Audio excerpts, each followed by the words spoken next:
Megan Hicks of Iron Far. Dylan Bowman with Iron Far. And we're here in the San Francisco Running Company. It's a little less than 24 hours till the 2016 The North Face Endurance Challenge 50 Mile Championships. We are with Alex Nichols. Good morning. Good morning. Good to be How you doing? Pretty good. Yeah? Aside from the traffic jam. Yeah, travel is a little rough getting over here, but Yeah, not so bad. Hopefully you won't get stuck in a traffic jam on the trails tomorrow. Yeah, could be at least for the first 10 miles or so. Cool. Well, you've obviously had a great season. I feel like you're sort of one of the most quietly consistent people on the international circuit over the last several years. You had a fourth place finish at Broken Arrow. You won the Pikes Peak Marathon for the second year in a row, second at Speed Goat, and then you won Run Rabbit. So how do you feel about your season? How do you think it helps set you up for TNF this weekend? Well, I was pretty injured for the first part of the year. That's why my first real race was Broken Arrow. Mm-hmm. So I feel like that's kind of a nice thing to push everything back since this race is so late.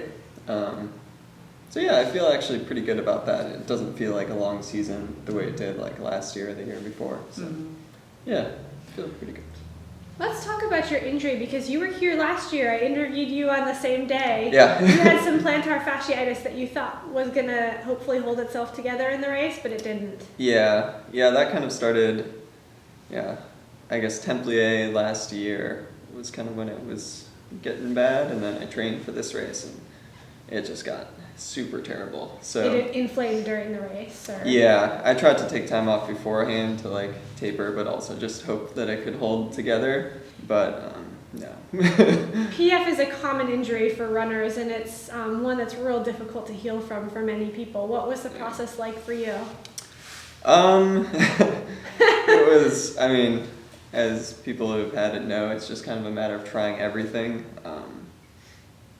Lots of time off, Sleeping in the boot or anything like that? You try everything because there's no specific thing that cures everybody. If there was, then it wouldn't be such a bad injury. Right. So yeah, I just did all the standard things, went to physical therapy all the time, but I didn't run for December after the race. I probably didn't run more than 50 miles for the next 3 months. Okay. And even that didn't necessarily help that much. So eventually just in May I started to have a couple good days here and there, and then turned into more good days, and it kind of went away. But I have no idea how it went away. You just threw enough at it and took enough time off that eventually the inflammation went down, I guess? Or? I guess, yeah. Okay. Yeah. Right. I don't know. I don't want to jinx myself. I know. My feet feel good. Yeah. It's good for now. Great. Well, you've sort of been known for mostly sky racing, at least over the last few years, but this year you ran your first 100-mile race at Run Rabbit in Steamboat, and you managed to win the race in a very impressive time. Talk a little bit about your experience stepping up in distance there. Do you think maybe you have strength in the longer distance races? Did it give you more ambition to do races like that in the future? Yeah, it was, obviously a huge difference running that race from I've done the Limone sky race. Right. It's a whole different world. Yeah. But I think 100 miles, I was pretty nervous about it because I just had no idea what to expect, but come race day I kind of realized it is still just another ultra race, and even though it's twice the distance of a 50, a lot of the same things kind of happen. Mm-hmm. So it's just more spread out. And I think my racing strategy of the past of being a little bit more conservative is obviously helpful with 100 miles. And so yeah, I think it could be a race that suits me pretty well in the future. Were you surprised and satisfied with the day? Yeah. How well it went? Yeah, it's still just kind of a surreal experience.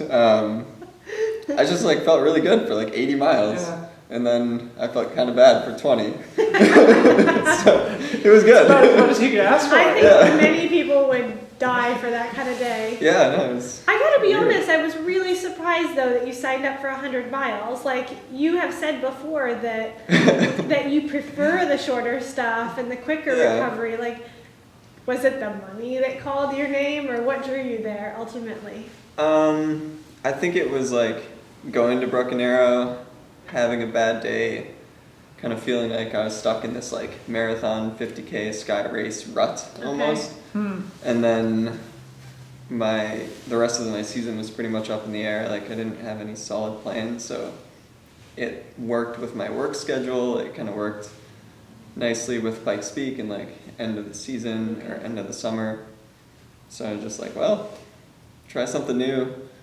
And so then how did you change your training between those sky races like you mentioned leading into the 100 miler, and maybe how has it adjusted since then leading into TNO? Yeah, it was pretty different. I pretty much just focused on volume. Like with sky running, I do quite a bit of vert and workouts, a lot of uphill workouts. And for Run Rabbit Run, pretty much my mantra was just like, when in doubt, run more. Yeah. So that was like going through my head pretty much every day. Like, well, I could run tonight, might as well. So I just ran more, not necessarily fast. I got a fair bit of vertical in, but like Run Rabbit Run's not a super steep race. So I didn't focus on that as much. And my workouts definitely suffered. I didn't do quite as many of them. And when I did, they were pretty slow because I was always tired. But then kind of that like I had a little rest period right before Pikes Peak, so that kind of let me recover from all the training. Pikes Peak was like a nice final long run. Yeah. Then recovered from that and made it to the start line. And then so after Run Rabbit, what was the recovery like, and then how's the training been since then? Well, it was pretty rough. I definitely came down with like some injuries during those last 20 miles that were rough. So I had some like tendonitis in my knees and like something in my left foot. So I didn't do too much for the first like 4 or 5 weeks just because I couldn't. Like I was in a decent amount of pain trying to run, which was good. A lot of people talk about that sort of like 100-mile like fatigue that they feel for a long time afterwards. I think I kind of got to bypass that just because I wasn't running enough to feel that. Yeah, that's probably a blessing. Yeah. So then it was getting closer and closer to this race, and I was like, oh, I don't know if I'll really run. And then I kind of got to a point where all the injury stuff cleared up. So I had that was still only like end of October though. So since then, I've focused back more on speed, not quite the volume that I was doing before Run Rabbit Run, and a much shorter period too. I've only had like 3 good weeks of training. So we really want to ask you about strategy. You have developed a name for yourself as the lurker, or what I'd like to call as sounds a little creepy. You're the guy that people are afraid of seeing late in the race because you don't go out necessarily aggressive, you hang back, and then you come blasting by people in the last third or quarter of races. So it has been said more than one time in the last couple days that people are readily expecting you to employ this strategy. Are you? I mean, yeah, I'm trying to run, I always try to run my race and try to run my best possible time. And like I coach cross country and track, and this is always what I tell them, that like the best finish in terms of position is always going to come from the best time. And when you look at like world records and all these like best runs, people run generally pretty even. So it's not that I'm like waiting back and then trying to blast by people. It's more of like in those first 10 miles, I think like, oh, 7-minute miles, that's pretty fast. I'm not going to be running 7-minute miles at mile 47. Yeah. So yeah, I'm just trying to run like consistent, I guess. Okay. Yeah, it's interesting because there's like the Zach Miller approach, and then there's the Alex Nichols approach. Yeah. You guys both live in Colorado Springs. Yeah. But I'm And I wondering, think you run together sometimes, don't you? Yeah. Cool. I'm curious, like, do you ever feel tempted when you see somebody like Zach spring off the line? Do you feel tempted? Well, like It's a a good race like answer. this, where there's a lot on the line, do you ever feel like, well, maybe this race I'll try and be a little bit more aggressive, or do you Yeah, I mean, defer to that strategy you talked about? It's definitely tempting, but the few times that I've tried it hasn't worked out very well for me. So so like, yeah, I'm just gonna try to run my own race, and like especially tomorrow, since I haven't had the greatest training, I'll be pretty far back, I'm guessing, at the beginning. At the beginning. Yeah. That's an important caveat. So you just mentioned also that you coach at Colorado College. Yeah. It seems like you guys just had a successful end of the season. Yeah. I'm curious to know a little bit more about that, like, and the satisfaction you probably get from coaching. Yeah.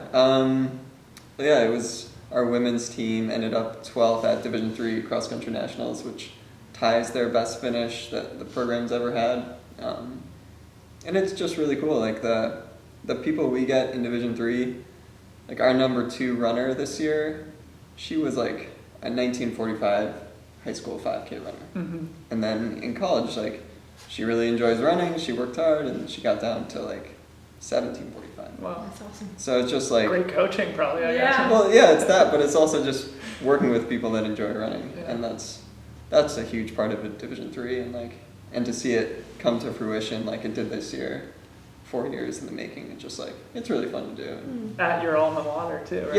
Yep. And like, there's a lot of stories like that we have, because a lot of people are undertrained in high school, or they just didn't take it seriously, and then all of a sudden they get to Colorado College and it's like, oh, we got trails, and like altitude definitely helps, and then people just get better. Cool. Yeah. Awesome, Alex. Well, as Dylan said, the trails are looking good out there in his homeland. Yeah. The weather forecast is actually looking brilliant. Yeah, I know. It's like once every Blue couple moon. years. Yeah, it's perfect. Things are lining up for a pretty fast race. Great. Yeah, definitely. Good luck. Hopefully we'll see you sweep a lot of carnage in the second half of Yeah. the race tomorrow. Yeah, that would be nice.